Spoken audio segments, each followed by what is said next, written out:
Hello students, आज इस video में हम जो रे ऑप्टिक्स है उसका सेकंड पार्ट शुरू करेंगे, जो कि हमारे पास है रिफ्रैक्शन ऑफ लाइट।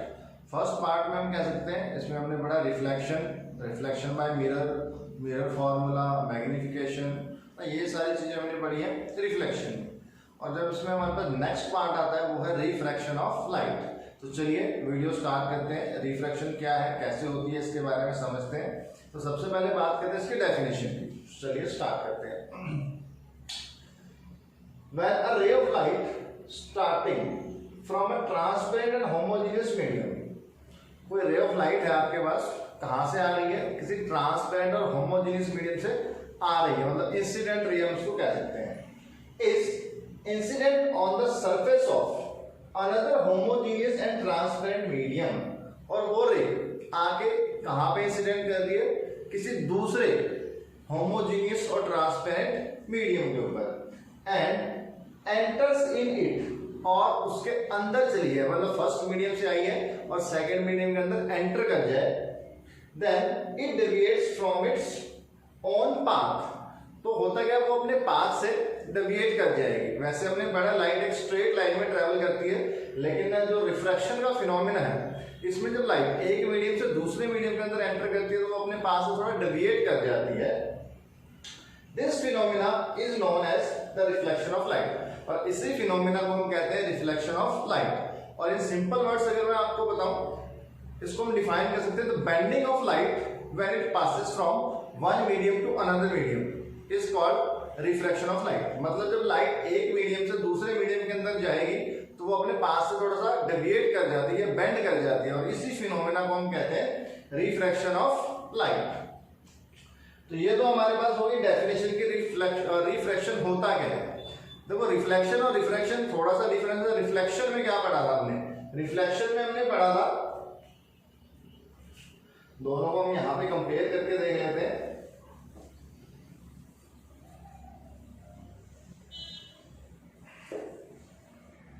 चलो, तो रिफ्लेक्शन में क्या होता है, हमारे पास ये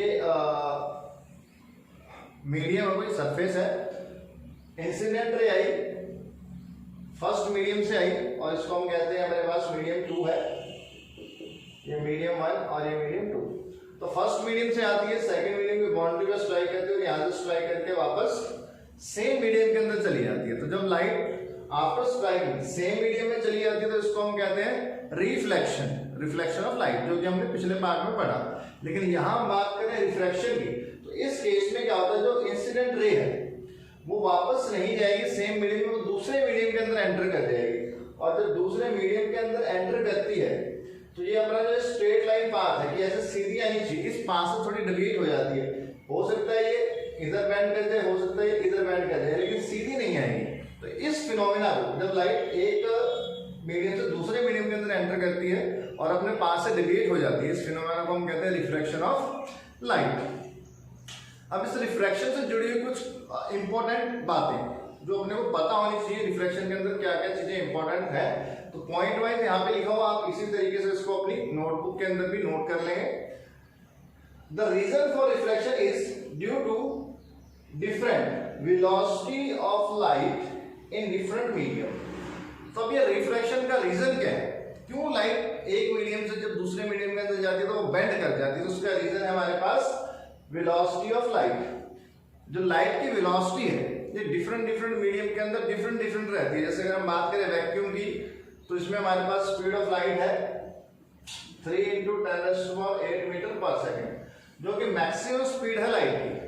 अब वैक्यूम के अलावा अगर आप किसी भी दूसरे मीडियम के अंदर उस लाइट को पास कर रहे हैं, जैसे वाटर के अंदर से पास कर रहे हैं, ग्लास के अंदर से पास कर रहे हैं, एयर के अंदर से पास कर रहे हैं, तो उसकी वेलोसिटी जो है वो थोड़ी चेंज हो जाती है। और इसी वेलोसिटी के चेंज होने की वजह से जो लाइट है वो अपनी डायरेक्शन चेंज कर लेती है। इसी वेलोसिटी के चेंज की वजह से लाइट अपनी डायरेक्शन चेंज कर लेती है। तो हमारे पास मेन रीजन क्या आएगा रिफ्रैक्शन का? डिफरेंट वेलोसिटी इन डिफरेंट मीडियम। अलग अलग मीडियम में लाइट की वेलोसिटी अलग अलग होती है। Second, in case of normal incidence direction does not changes. मतलब अगर इंसिडेंट रे बिल्कुल नॉर्मल की सरफेस पे आकर टकराती है, ऐसा कह सकते हैं कि अगर ये मेरे पास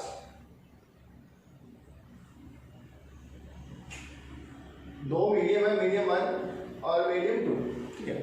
अगर इंसिडेंट लाइट बिल्कुल नॉर्मल आए, मतलब इस तरीके से 90 डिग्री पे अगर आती है, तब ये लाइट बिल्कुल भी बेंड नहीं करेगी। विदाउट बेंडिंग ये ऐसे ही सीधी की सीधी जो है इसके अंदर से पास हो जाएगी। तो याद रखें, जब भी लाइट नॉर्मल स्ट्राइक करेगी तो वो बेंड नहीं करेगी, वो बिल्कुल सीधी चली जाएगी। तो in case of normal incidence, अगर नॉर्मल इंसिडेंस हो रहा है, direction does not change, direction change नहीं करेगी। तो डायरेक्शन चेंज करेगी कब? कह सकते हैं नॉर्मल के अलावा किसी भी एंगल पे अगर हमारे पास इंसिडेंट रे आ रही है तो उसकी डायरेक्शन चेंज होगी। अब ये डायरेक्शन चेंज होती कैसे है, उसके लिए दो सिंपल से रूल है। जो फर्स्ट है, when a ray goes from rare medium to denser medium, अगर कोई रे रेयर मीडियम से डेंसर मीडियम में जा रही है, it bend towards the normal, तो वो बेंड कर जाएगी नॉर्मल की तरफ। तो यहां पे आप डायग्राम में देख सकते हैं, इस फर्स्ट डायग्राम में कह रहा था लाइट रेयर मीडियम से, rare medium low density medium कहते हैं, रेयर मीडियम से डेंसर मीडियम के अंदर जा रही है, हाई डेंसिटी वाले मीडियम के अंदर जा रही है, तो वो किधर बेंड करेगी? It bends towards the normal, तो वो नॉर्मल की तरफ बेंड हो जाएगी। तो यहाँ पे हम देखते हैं हमारे पास ये इंटरफेरेंस है ऑफ टू मीडियम, मतलब जहां पे दो मीडियम आपस में मिलते हैं उसको हम कहते हैं इंटरफेरेंस। तो ये हमारे पास इंटरफेरेंस है, ये मीडियम 1 हो गया और ये मीडियम 2 हो गया। रेयर मीडियम फर्स्ट जो कि लो डेंसिटी का, ये मान लेते हैं फर्स्ट मीडियम है, और जो नीचे वाला मीडियम है ये हमारे पास डेंसर मीडियम है, सेकंड मीडियम जिसकी डेंसिटी हाई है। तो इस केस में कह सकते हैं जो इंसिडेंट रे है कहां से कहां आ रही है? Rare medium to denser medium, ये वाला केस रेयर मीडियम से आ रही है डेंसर मीडियम में। तो रेयर से डेंसर में जब जाएगी तो उसने लिखा है बेंड टुवर्ड्स द नॉर्मल, वो नॉर्मल की तरफ बेंड करेगी। तो ये हमारे पास नॉर्मल हो गया और ये इंसिडेंट रे हो गई। अब हम कह सकते हैं कि अगर मीडियम चेंज ना हो तो ये रे कैसे जानी चाहिए? यहां से बिल्कुल ऐसे सीधी जानी चाहिए, इस तरीके से ना, सीधी जानी चाहिए। लेकिन इस रूल के अकॉर्डिंग किधर बेंड करेगी? Towards the normal. तो ये सीधी जाने के बजाय जैसे रेयर से डेंसर मीडियम में जाएगी तो ये टुवर्ड्स द नॉर्मल, इस नॉर्मल की तरफ ये वाली जो रे है इस नॉर्मल की तरफ बेंड हो जाएगी। आपको याद रखना है, जब भी लाइट रेयर मीडियम से डेंसर मीडियम में जाएगी बेंड करेगी टुवर्ड्स द नॉर्मल। सेकंड हमारे पास when a ray goes from denser medium to rare medium, इससे अपोजिट अगर किसी डेंसर मीडियम से लाइट रेयर मीडियम के अंदर जा रही है तो क्या होगा? It bend away from the normal, तो वो नॉर्मल से दूर जाएगी, अवे की तरफ बेंड हो जाएगी। ये हमारे पास सेकंड डायग्राम में मैंने शो कर रखा है। अब जो रे है इंसिडेंट रे डेंसर मीडियम से जा रही है रेयर मीडियम में, डेंसर मीडियम से रेयर मीडियम में जा रही है, तो अब ये बेंड करी अवे फ्रॉम द नॉर्मल। कह सकते हैं जानी कैसे चाहिए थी हमारे पास? स्ट्रेट जानी चाहिए थी ऐसे, लेकिन जैसे ही रेयर से सॉरी डेंसर से रेयर मीडियम के अंदर जाएगी तो अवे फ्रॉम नॉर्मल, तो ये मेरे पास नॉर्मल, नॉर्मल से दूर, तो ये इस तरफ बेंड हो जाएगी। सिंपल सा रूल है। अगर लाइट नॉर्मल से नेट कर रही है अपनी डायरेक्शन चेंज नहीं करेगी, रेयर से डेंसर मीडियम में अगर जा रही है तो टुवर्ड्स द नॉर्मल, नॉर्मल की तरफ बेंड होगी, और अगर डेंसर से रेयर में जा रही है तो अवे फ्रॉम नॉर्मल, नॉर्मल से अवे की तरफ वो बेंड हो जाएगी। रिफ्रैक्शन के कुछ लॉज भी अपने पास है, जैसे हमने रिफ्लेक्शन में लॉज पढ़े हैं, सेम लॉज हमारे पास कुछ रिफ्रैक्शन में भी हैं। तो हम देखते हैं कि रिफ्रैक्शन के लॉज कौन कौन से हैं। तो नेक्स्ट टॉपिक हमारे पास आता है लॉज ऑफ रिफ्रैक्शन। तो हमारे पास जैसे रिफ्लेक्शन में हमने 2 लॉज पढ़े, वैसे हमारे पास रिफ्रैक्शन फिनोमेना के लिए भी 3 लॉज हमारे पास यहाँ पे हैं। तो चलिए देखते हैं कौन कौन से लॉज हैं। Law number 1, first, incident ray, refracted ray and the normal, all the 3 lie in the same plane, ये तीनों एक ही प्लेन में होंगे and meet at a point, और किसी एक पॉइंट पे आके मिलेंगे। जैसे अगर आपको याद हो रिफ्लेक्शन में हमने जो फर्स्ट लॉ पढ़ा था, incident ray, reflected ray and normal all lie in the same plane, same law हमारे पास यहाँ पे है। Incident ray, reflected ray and the normal all the 3 lie in the same plane, वो तीनों एक ही प्लेन के अंदर होंगे and meet at a point, और एक ही पॉइंट पे आके मिलेंगे।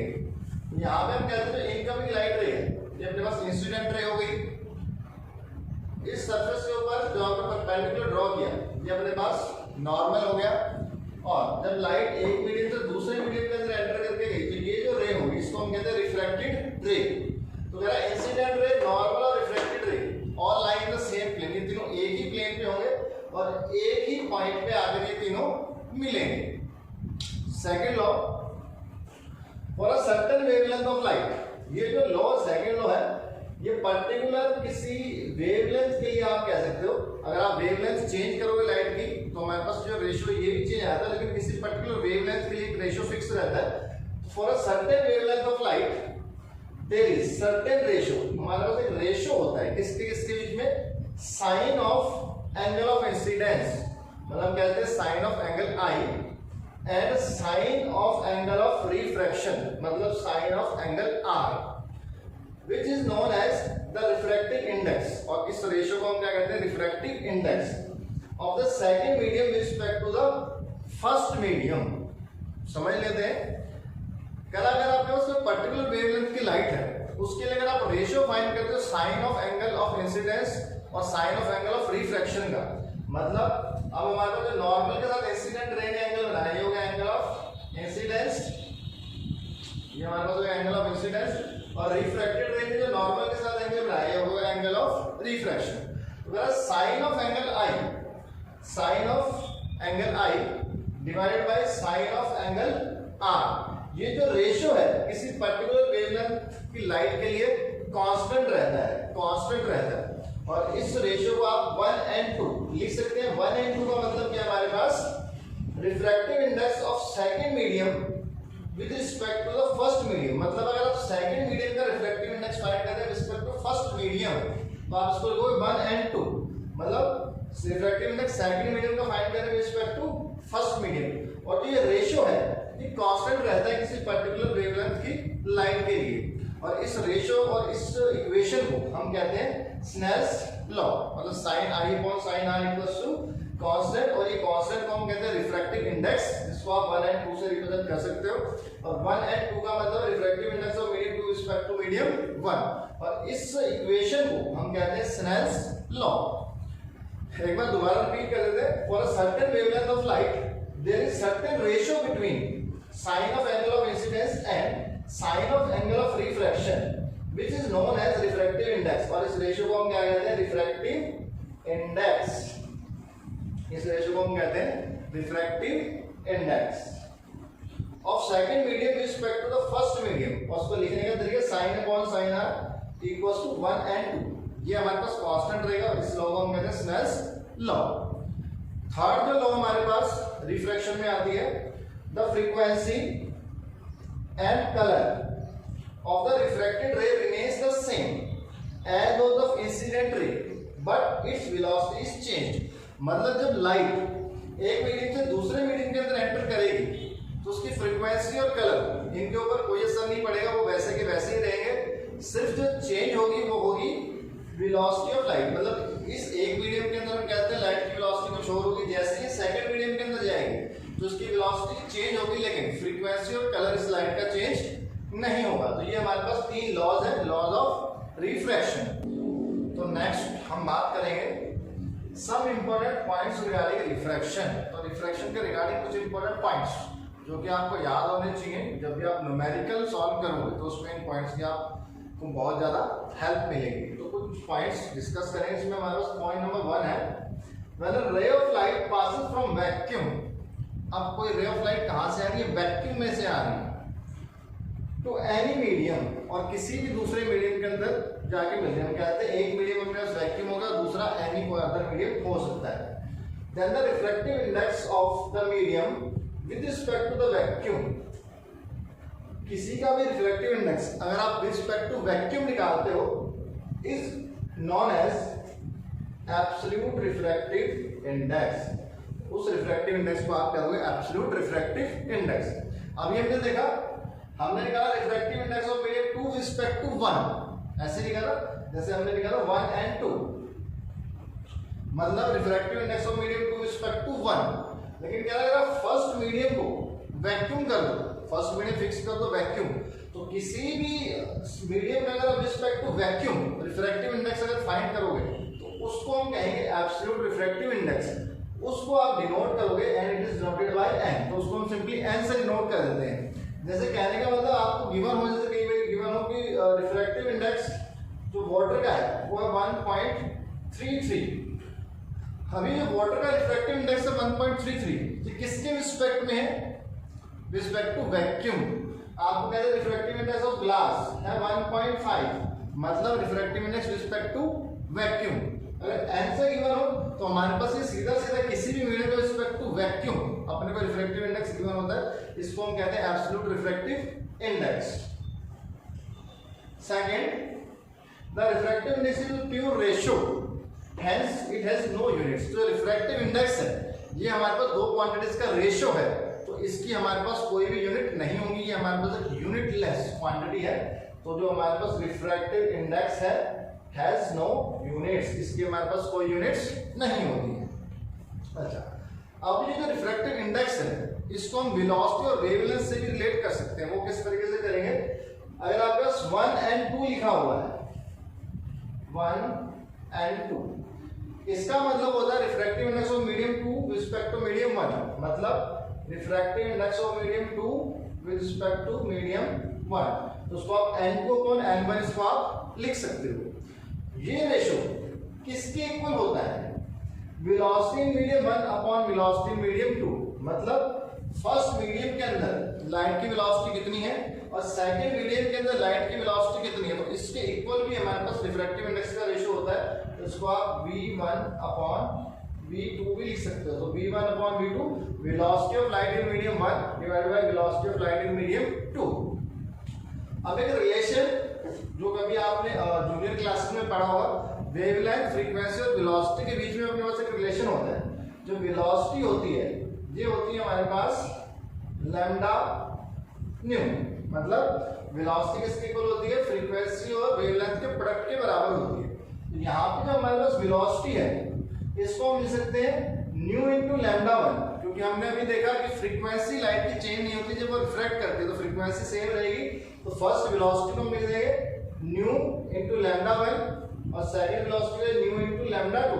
फ्रीक्वेंसी सेम है तो यहाँ पे हमारे पास फ्रीक्वेंसी कैंसिल आउट हो जाएगी और जो रेशियो आ जाएगा लैम्डा 1 को लैम्डा 2, मतलब wavelength of light in medium 1 divided by wavelength of light in medium 2। तो इन शॉर्ट हमारे पास जो 1 and 2 है इसको आप दो तरीके से लिख सकते हो, velocity of light in medium 1 divided by velocity of light in medium 2, या फिर velocity of light in medium wavelength of light in medium 1 divided by wavelength of light in medium 2। यहाँ पे जैसे मैं एक एग्जांपल लेके चल रहा हूँ, हमारे पास एक मीडियम एयर है और एक मीडियम ग्लास है। तो इसमें अगर आपको इसका ग्लास का रिफ्रैक्टिव इंडेक्स फाइंड करना है रिस्पेक्ट टू एयर, तो इसको हम लिख सकते हैं ANG। इसका मतलब क्या हुआ? Refractive index of glass respect to air. अब हमने देखा जो रिफ्रैक्टिव इंडेक्स है इसको हम लिखते हैं velocity of light in medium 1। तो हमारे पास मीडियम 1 कौन सा? एयर, और एयर के अंदर जो हमारे पास वेलोसिटी है उसको हम c से डिनोट करते हैं। तो इस रेशियो को आप लिखते हो c upon velocity of light in medium 2, मतलब ग्लास के अंदर क्या वेलोसिटी है उसको हम लिखते हैं vg।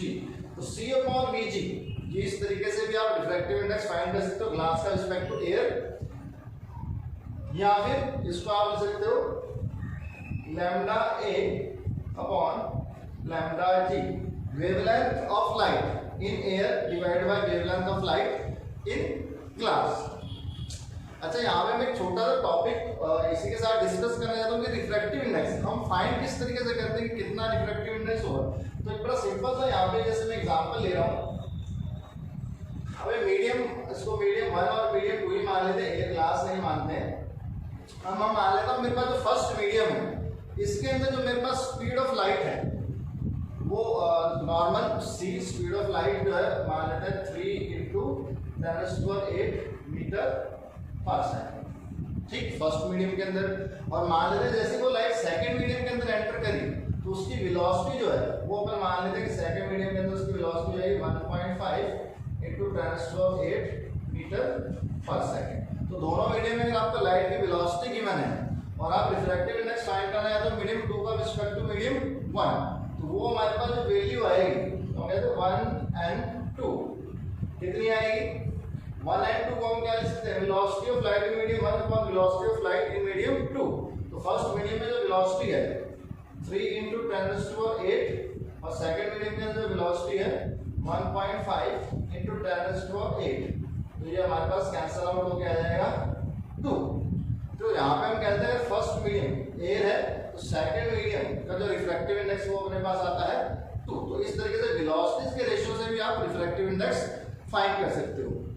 तो आज की इस वीडियो में हम इतना ही पढ़ेंगे। हमने रिफ्रैक्शन के जो बेसिक लॉज हैं और कुछ इंपॉर्टेंट पॉइंट्स इसमें डिस्कस किए। ये सभी पॉइंट्स और सभी लॉज आपको आगे आने वाले जितने भी टॉपिक्स हम में यूज करने पड़ेंगे, तो सभी बच्चे इसको अच्छे से रिवाइज कर ले।